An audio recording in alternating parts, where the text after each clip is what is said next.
Hello, I'm Jyotika. Welcome to Excelling Psychology. In today's class, we will go over model question and answer for Paper 2, Section B for IB Psychology. I have covered Paper 2, Section B before also from the specimen paper. But we need lots of practice for this section because it's going to be an unseen question. So we need to practice many different research methods.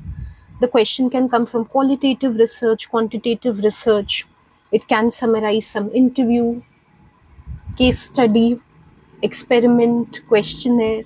So any type of research method can be summarized from any of the contexts that we are learning: human development, learning and cognition, so forth, and any content that we have come across. This is a heavily practice oriented type of essay, though I would say even paper 1 section C is, but this is all the more because we need to work on many unseen stimuli and be confident enough by the time the paper comes that no matter which type of research method comes, no matter which concept has to be applied, multiple concepts have to be applied, and no matter from which context it is coming, we are able to answer the question. So practice is key here. Why I'm making this video today is I have released my essay pack for this section B questions for paper 2, in which there are 10 questions, absolutely new questions from different research methods. Across these 10 questions, different research methods have been covered, quantitative and qualitative. So there is a question on case study, another one on focus groups, another on lab experiments. You might feel this is not a research methods paper. It is not. But the way you apply concepts does differ across research method. Those subtleties are there. So it's very important to practice different types. More importantly, different contexts have been covered across these 10 questions. So today I will be taking the first question from my essay pack. We will see the question, like what type of question can come besides the type we have seen in the specimen paper. And although we have already seen how to write the answer, we will look at it once again. So once again, we will review all the guidelines which are there for how to get full marks, how to meet mark scheme requirements with the help of this new question that we have in front of us. Before we begin, I want you to know that just like this essay pack is there, I have also released my essay pack for paper 1 section C as also for paper 3 practice sets. For paper 3, HL students, practice sets are very important with all the graphs, all the source booklets. So if you're interested in purchasing those, my store link is available in the description box and pinned comment below. And I also take private classes for IB Psychology. I have more than 12 years of experience. I help students with extended essays and internal assessments also besides the key curriculum. So you can contact me. Again, my contact details are available in the description box and pinned comment below. Okay, let's begin with today's lesson. I want to tell you right at the beginning, I will not be able to read the entire question. So you can take a screenshot if you need to read it. I will also not be able to read like one word of the model answer. I intend to make this a quick lesson, so I will not be able to read out everything. Whenever you need to, you can pause the video, read the answer. You can take screenshots and read the question and answer. My focus will be to keep on guiding you to refresh your mind on how to read the question, how to structure the answer, how to meet mark scheme requirements. So where required, I will be picking up points to explain to you, to guide you on how to write. I will not be reading the model answer. The intention is not to make you memorize the model answer anyways. Okay, so let's begin with this question. This question is about a lab experiment that was conducted. Like I told you, directly it might not be your concern, but certain issues that are there, especially like say measurement, becomes very relevant. What is the research method being used there? Also helps you to understand the study better when you know what is the research method. This is coming from the learning and cognition context. We have learned about biases in learning and cognition, so we can expect a stimulus to come from any bias, any fallacy, any mental error. So this is of that type. There is a bias called conjunction fallacy. Some of you might have already come across it because in different course companions and notes, different examples are taken of biases and fallacies. So some of them cover. Some of you might be seeing it for the first time. Doesn't matter because they've explained. If you read the Situation fully, they have explained what is conjunction fallacy. We have done dual process model, right, in learning and cognition. This is coming from there. This is a type of system one thinking which leads to error. So Kahneman and Tversky have done a lot of studies in this area. They've done this Linda problem, very famous classic studies in psychology. In this, they give a description of a lady called Linda to participants, and the way the description is given is like in a very feminist tone, like a typical feminist characteristics is what she has. And then they are asked to estimate, like typical probability style of Kahneman and Tversky, would Linda more likely be a bank teller or a bank teller and a feminist? This is where people start showing conjunction fallacy. See, the chances of a subset are lesser always than the chance of the whole set. So, someone being a bank teller, it's a broader construct, more chances someone will be a bank teller, then someone will very specifically be bank teller plus feminist, because that's something that's going to come under bank tellers. Still, most people end up guessing that Linda is a bank teller and a feminist. The conjunction is given greater weightage or probability. So, this conjunction error is what has been described here in one of the studies that was done with the Linda problem. How many people estimated that she's a bank teller only? How many estimated she's both bank teller and feminist? How significant was the result? All of that has been described here. Before beginning writing your answer for section B, paper 2, you have to understand the situation fully. That is the first condition. You have ample time in the paper to answer this question. You can easily imagine you have half an hour to answer. It is worth giving as much time as is needed to understand the situation. Practice enough, firstly, so that you don't get panicky when you see the situation. Oh, I don't know how to write the answer. And you read in great anxiety and you don't understand what is the question. So, first thing, practice well throughout the year so that you don't get panicky when you see the question. You're able to relax and read it. Second, when you're reading it, keep on mentally translating in your own simple words. Okay, this is what is conjecture. Okay, this is what Linda is like. This is what participants are thinking about Linda. And only when you're fully convinced, you've fully understood the situation, then attempt writing the answer. Otherwise, keep on rereading till you understand the situation. Trust me, from years of experience, I'm saying it's not worth starting to write the answer, realizing, oh, I didn't understand this part, going back, scribbling out something, again writing, again going back, creates a lot of confusion, wastes a lot of time.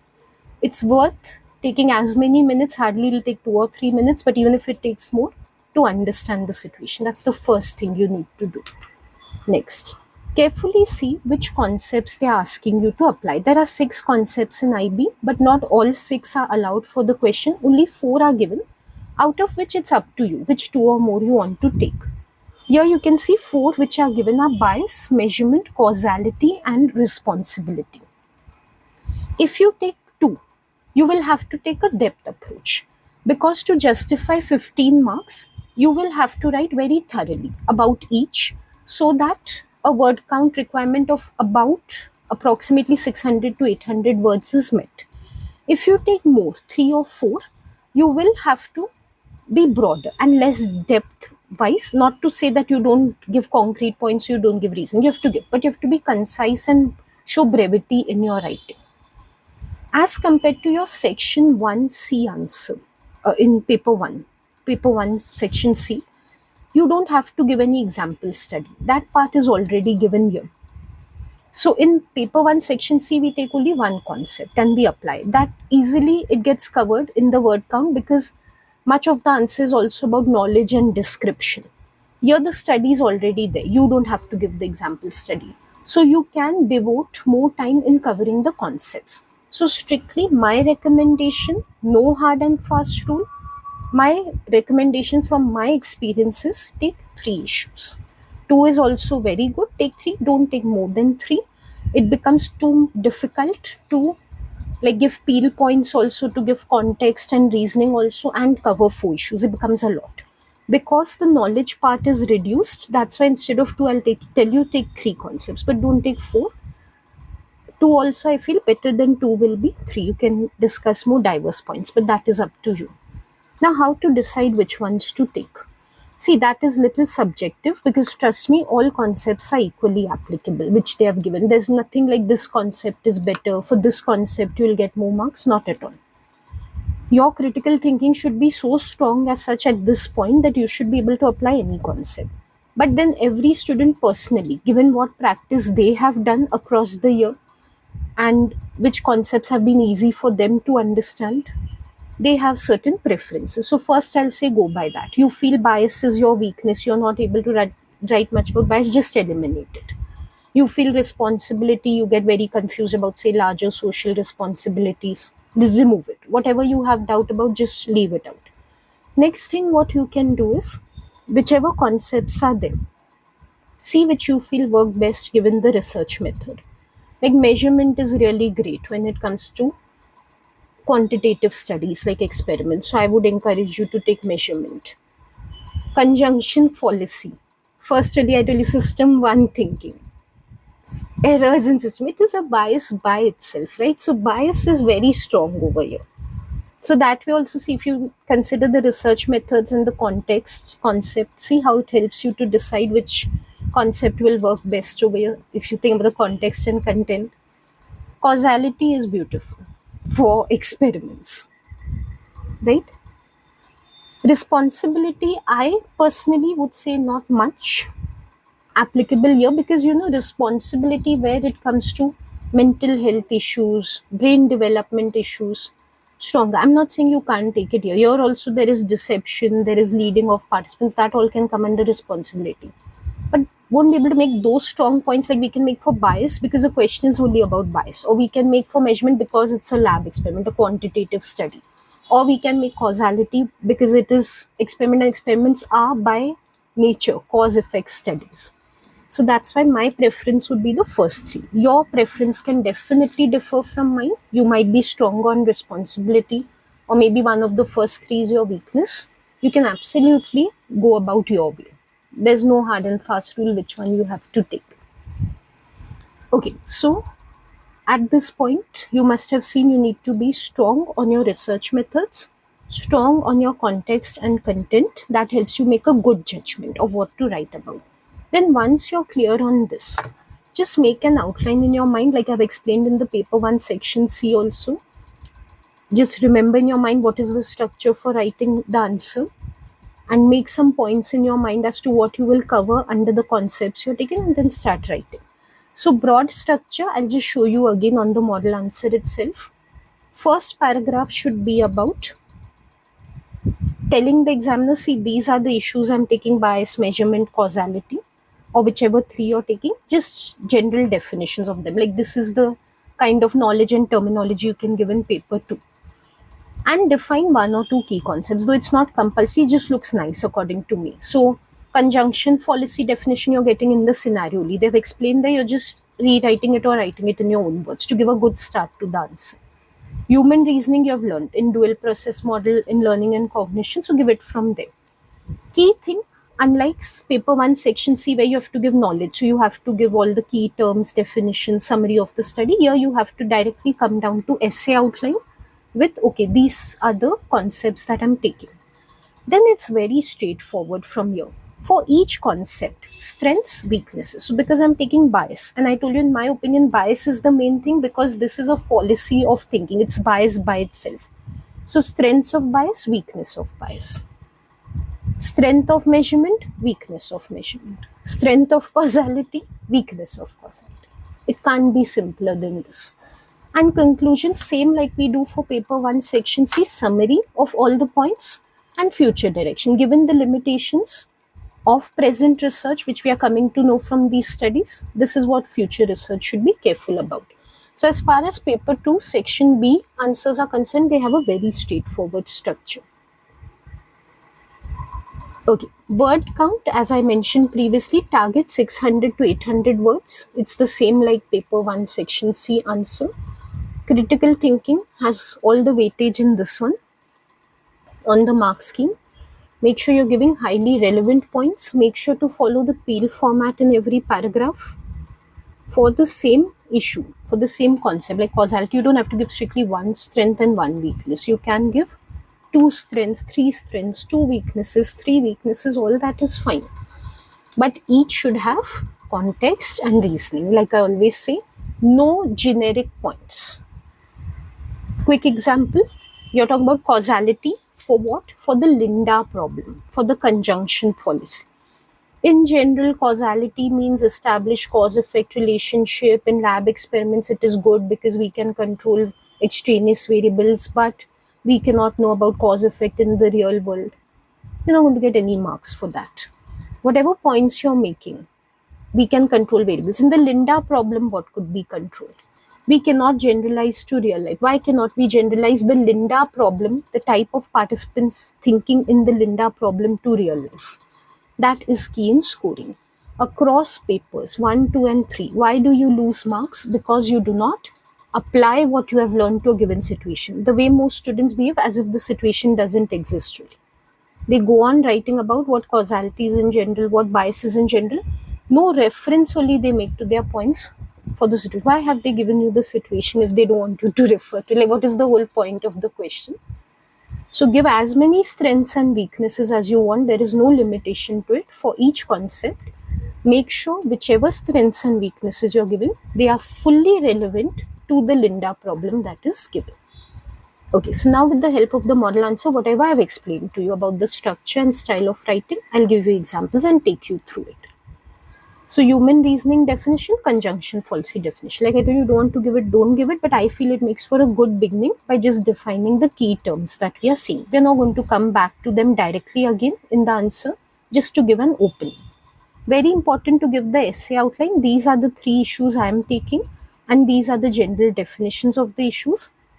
And in my mind, I've already thought about, okay, when it comes to bias, very important area, measurement, lab experiment, quantitative strength is there, weakness is ecological validity. Causality, again, lab experiment, cause effect can be established. Weaknesses that again in real life that cause effect will be seen or not is a problem. So summarizing all this, the essay is going to be all about that. Yes, Linda type of problems give us strong evidence for biased reasoning given that lab experiments are done, but surety about real life decision making is what we don't get from these type of studies. So that I just make the point in my essay. Now I'll just show you Peel format once of writing with one strength of bias, and then you'll see it is applied throughout. Then you can read the model answer.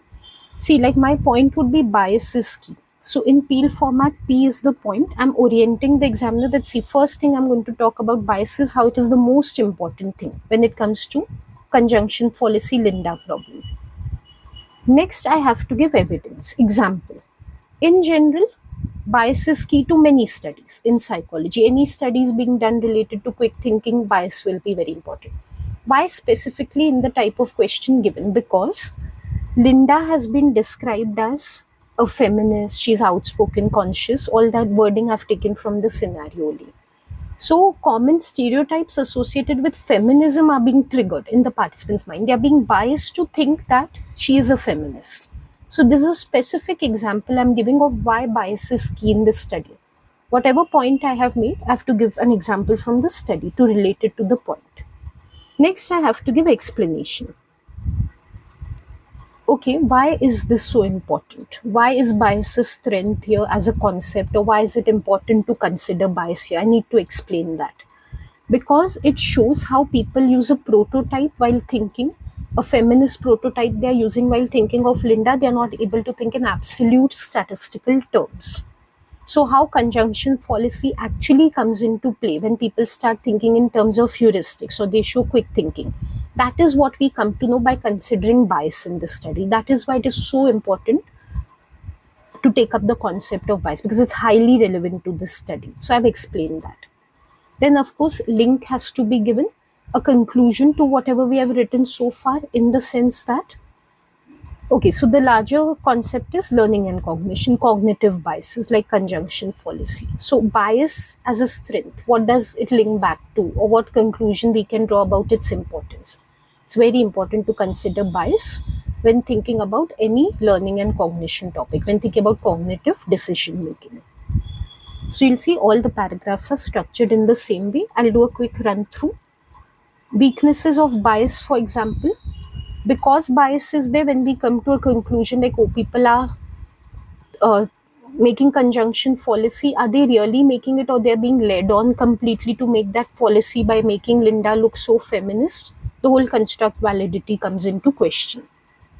Coming to measurement, it is a lab study. DV is highly operationalized. You can see in the question, means are calculated, how many people supported which statement in each group. Very unbiased way of doing measurement, quantitative, objective.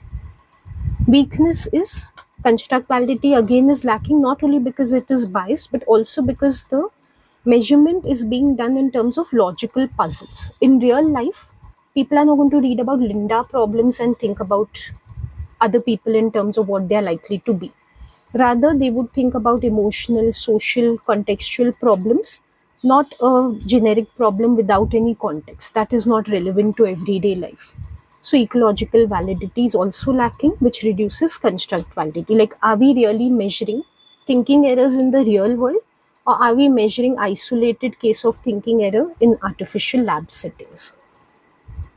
For causality strength, we can say how controls are done. Like in this study, we see when participants are distracted, when they are thinking is taxed by making them repeat a 7-digit number, that time they tend to resort to system 1 thinking. We know when mental load is there, people use system 1 thinking. So that has been successfully like standardized and controlled, and then we get to see how conjunction fallacy comes into play. So we get like very credible type of relations, and we are able to establish a cause effect relation. But the weakness is that when we create such load and then people use system 1 thinking, are we really studying conjunction fallacy ultimately, or now are we studying the anxiety? Plus typical lab issues of ecological validity and sampling biases, possibly because I think it's mentioned something like college students are there, university students are there, and they're used to this type of logical thinking. So are we studying a real cause effect but only in a selected sample because they are used to logical reasoning, university students? Would other people also show this type of cause effect? Would they also fall prey to conjunction fallacy when they are cognitively loaded? We can't conclude from this study. So after writing about all of this, we can give the conclusion that yes, causality is very helpful. We are able to study the effect of cognitive load. Validity is there. But the problem is construct and ecological validity are into question across issues. We have seen that. So what we can recommend for future research, it can overcome the problem of construct and ecological validity by going beyond lab experiments and doing realistic decision making, like how people make financial judgments. For example, if they have to invest somewhere, will they fall prey to conjunction fallacy or not? Then we will be able to establish cause effect in real life also, not only in lab settings. So that is it for this lesson. This along with the previous one, the specimen paper one, in which I had covered a different scenario of section B, should give you a good head start to practicing your answers. But like I told you, you have to practice lots of answers to be successful in paper 2 section B. So make sure you're doing a lot of practice, and very soon I'll come up with another video for IB psychology. Till then, keep practicing. That is key to scoring well. Thank you for watching this video. Goodbye.